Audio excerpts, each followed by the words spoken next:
Good morning, everybody. My prayers go out to all the people that are in the path of Hurricane Florence. I know too well, representing South Louisiana, just how dangerous these kind of storms can be. And when you see the size of this hurricane, the first thing I would say is listen to your local leaders. When you hear governors talking about evacuations, please take heed, because it's important. The most important thing is to keep your family safe.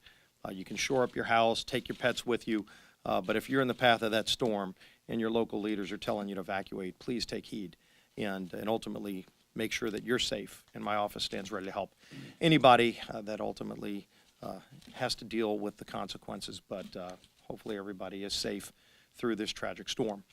I do want to talk about this great economy. When you look at these numbers, seeing middle-class wages at an all-time high, seeing unemployment at an 18-year low, family wages going up. These are great results for the families across this country that we fought for, that President Trump fought for, and it's working.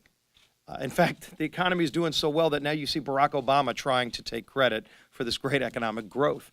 I'm glad he recognizes that after 8 years of a dismal economy, of high unemployment, of people having no opportunity, we have finally been able to reverse so many of the radical regulations that Barack Obama put in place that killed the economy.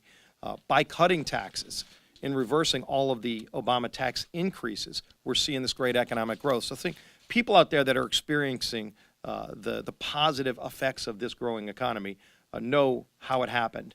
They know it happened because we finally got regulations under control. They know it happened because we worked with President Trump here in Congress to cut taxes, to put more money back in their paychecks through both higher wages and lower taxes. That's why we're rebuilding our middle class. We want to keep that going. We don't want to reverse this success. And in fact, when you look at the contrast in this election, Nancy Pelosi is making it clear what she would do. She said she would reverse the tax cuts. She wants to lead a charge to abolish ICE, the people that keep our community safe. When I go around the country, especially when I go to swing districts, those families don't want Nancy Pelosi to take away their tax cuts. They surely don't want to abolish ICE, which would make our communities more dangerous. They want to keep those terrorists and those drug dealers and those human traffickers out of our country.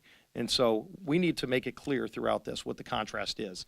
And then ultimately, while we're making this contrast, I think it's important that we maintain civility in our debate. You saw again this week an attack on a candidate for Congress based on his political views.